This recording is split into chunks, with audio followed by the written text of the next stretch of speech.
Hi, I'm Nancy Ellen Walker with the Nacogdoches Arts Collaborative, and I'm here with photographer Richard Orton and poet Mary Fogel, who currently have a collaborative exhibit at the Falling Star Gallery at 415 North Fredonia Street here in Nacogdoches, Texas. Hi, Richard. Hi, Mary. How you doing today? Good. We're fine. Good to be here. Oh, glad to have you. So this exhibit of yours, which is a collaboration, opened on March 22nd. I was at the reception. A lot of turnout. You guys are very popular. Oh, it was so exciting. It was. Well, this all started in a sense about almost exactly a year ago when we, Mary and I met at a conference, and shortly thereafter I discovered that she was a poet, though she had been writing essentially for herself and a few close friends, and didn't really think of herself that much as a poet. But I didn't. She started sending me stuff, and I said, "Send me something else. Send me something else. Keep going." You know, it was really. She clearly had a lot of talent. And then I was visiting some close friends in Santa Fe back in September, I think, and they had a wonderful house full of art, remarkable stuff. So I got my camera out and started taking pictures all over, in all the rooms. And I sent a bunch of them to her to look at. And there was this one photograph that was actually just a very ordinary closet door, except that to her, it looked like a jewel box. The door did on the outside because of the way it was decorated. So she wrote a poem about a jewel box. I thought, It was, what would a doorway to a jewel box look like? And it was a faded blue patina, that old kind of blue with gold around the corners. It just looked like you could open it up and see a whole room full of gems. Oh, but in wow. fact, it was just an ordinary closet with a It bunch was of a junk closet. inside. Well, isn't that interesting that the poetic mind can take an ordinary image and transform it into something really magical? Right. It looked that way to Which me. is exactly what she's done with all of those photographs in the exhibit, because these are photographs that I've made, mostly a long time ago. I mean, there's nothing new, and for me, it's sort of a retrospective. But she saw them, and she without exception, what she saw in them was not something I had ever thought of. And she just, she said, as she says, her poems just fly in, and she writes them down in 15 or 20 minutes. That's it. Wow. And so my task was to put my image with her poem.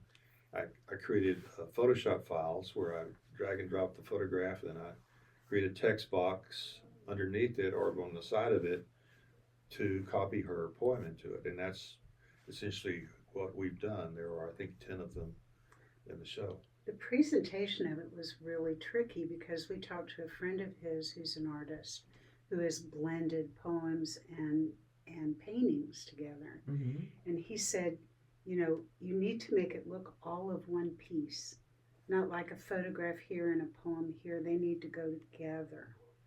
And so it took a lot of spacing and font and all kinds of things, but I think he did a great job on that. What I loved about it was how the poems enhance the imagery, the way that Mary's analysis gives new perspective and a new light, if you will, on the image that you created, no matter how old it is, Richard. I was particularly struck by the photographs that you took in Hue, the ancient capital of Vietnam. Yeah. Absolutely stunning. And again, the imagery in the poems reflect the imagery in the photographs, and it makes it really a complete whole. Well, the thing that was so amazing to me is that he talked about those tours, that the tour guide was giving them information about the emperors and the history of Vietnam and the ancient beginnings of the country. And as an American who was in my 20s during the 60s and 70s, all I thought of was war. Of course. All I thought of was just atrocities. And then I saw those photographs like the Tomb of the Second King, Mm-hmm. and it just was like, oh, that war was just a little moment in time. There's this whole history to every place, right? So it's just the association that I had. Wow. Changed it. Right. Completely. So this is the first collaboration that the two of you have combined. Are you planning on doing more? Well, we are thinking, we're actually going to do a book Oh, excellent. of poem images, and I think there's 10 of them in the show, and we've added so far 15 ready to go. They're not printed. They're not ready for the wall or anything because they're not going to be on the wall, at least not initially. But I'm going to be shortly putting them together as sort of a PDF to shop around to see if we can find a publisher. But yes, that's the next iteration, and expanding the exhibit is another. We'd like to find other venues for it to be, and we could actually make it larger. Yeah. Certainly. So that's sort of this collaboration thing. It's sort of new to both of us, and it's just picking up steam, I think. Which it's really interesting because this week, I live in Austin, so I come to Nacogdoches to visit Richard. So I'm here for the opening. And so this week he said, okay, let's get on the stick with this book. I said, good idea. So he said, here's my book of the photographs. What's it called? Places I've been. Places along the way. I did this years ago. Okay. So I start looking through the pictures, and just this week we've got 8. Like I wrote 8 poems. We've got 8 photographs, and they're good. I mean, I really liked them. It was like, okay. I just love the fact that you guys, you're each creative people, but your creativity actually builds on the other person's. It does. That's pretty fabulous. It's like 1 + 1 makes 3. Something like that. Yeah. Something And like we that. edit it on the notes. Like I write them in the notes on my phone, and I text them to him, and we can do them in time. Like when you're changing the words, he can see it, or he can change words and I can see it. So we're going back and forth like that. Oh, I love that too. It's fun. Oh, wow. Now, you're not just professional collaborators, correct? We kind of like each other. You kind of like each other. I've heard that. I've heard that from Mary. Yes. Oh, well, how marvelous that your professional relationship has now blossomed into a personal relationship. That's wonderful. Actually, it was the other way around. Oh. Yes. Okay, well, tell me the story. We fell in love. Well, you really want to know? I really want to know. It's romantic. We almost exactly a year ago, we attended the State Conference of the Texas Folklore Society. And we had never met, didn't know about each other's existence. So I remember going down that morning and registering, going and sitting down in the sitting area. And this remarkably attractive older woman comes down Older than behind. No, not just kidding. older than me. Comes down and registers right behind me, and then she comes over and sits down.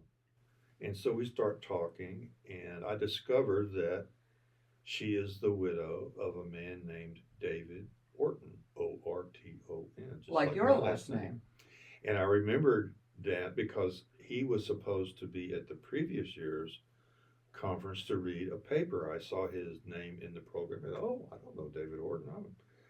Well, he didn't show up because he was ill, and he died a few months later. Oh. So Mary Fogel, his wife, comes to this conference to read the same paper that he was supposed to read. And she sits down beside me, and immediately we figure all this out. It's like, oh, that's unusual. So one thing leads to another, and we just sort of have some sort of quasi-magical experiences at the conference, and here we are. I think one of the best, which I just love this story, is we went in, after we met, we went in for the conference dinner, some kind of chicken. Right.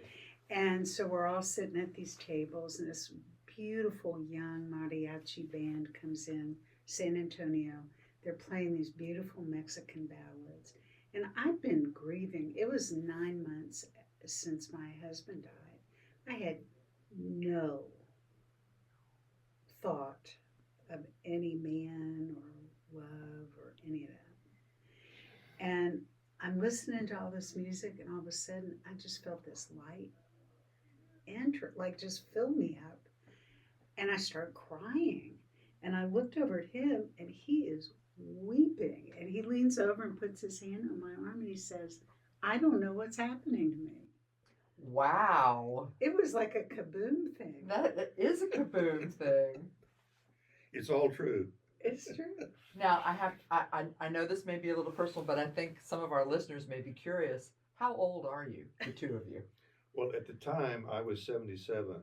And I was 71. The lesson here, as far as I can see, is it's never too late, Yeah. and you never know. Never know. You never know. And he's been a solo flyer his whole life. Well, that's amazing. Which is still cause for suspicion on her part. It is. I keep looking at him thinking, are you sure about this? So, Mary, what is it about Richard's photographs that captured your attention on the poetic side? They are, I think, exquisitely reflective of our surroundings in really kind of a mystical way. He takes a lot of photographs of the world from a different perspective than most people. They're usually churches that are slightly crumbling, sacred spaces that are in mist. The whimsical part of life is also tied up in his photographs. They're just very evocative, I think. And I think he does a good job of capturing moments in time that are exciting. One of the things that I admired most was the unbelievable variety of texture that you were able to capture. Yes. Really, just extraordinary, from leaves to fabric to stone to sky. It was really impressive. It was all unintentional. I can assure you. I just see something. Oh, that's nice. Click. Well, You got a good eye. he does have a good eye. That's absolutely I true. will say this though, that a number of the photographs I made with my infrared camera, and this is an old Nikon that I had changed so that a normal camera is created so that it filters out the infrared rays. Well, this is just the opposite, and it creates anything that's green, like leaves, grass, whatever, turns white. It looks like snow. Like if you have all these trees that are white, then well, it's snowing. Well, no, it's just an infrared photograph. It also increases contrast in the sky between the blue sky and the white clouds, and I just love it. And I like to use that camera. And there's probably I don't know if close to half of the photographs of the poem images are made with the infrared camera, as it turns out. But so yeah, that's one of the things that, as far as you talk about the texture, that's influences the texture. Oh, it's really an enjoyable show, and I hope everybody goes to see it. Richard, you've got a story about a grant that the Nacogdoches Arts Collaborative is involved in. Tell me about that. Okay, back in 2017, I started working on a documentary film about freedom colonies. Growing from work I'd done, that I have a book called The Upshaws of County Line: An American Family. A freedom colony is an African American community established after the emancipation, oftentimes out in the countryside, sort of where they can be relatively free from, at the time, from white people and racism. Not totally, but they had their own communities. And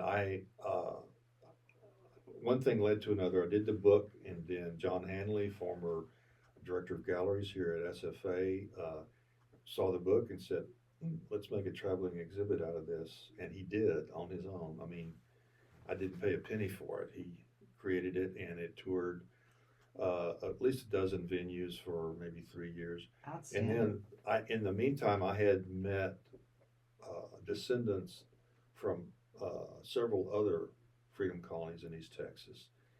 And I just had to keep on going with it. So I started making a film with someone who used to be affiliated here at SFA. That went for a while. He left the program, and I needed another editor. So that's when I came to Cece and Lisa at the NAC Arts Collaborative. They agreed to umbrella the group since they are a 501c3, and I couldn't go to a foundation on my own. I had to have a sponsoring entity, and they agreed to do that. So I got $10,000 from the Summerlee Foundation.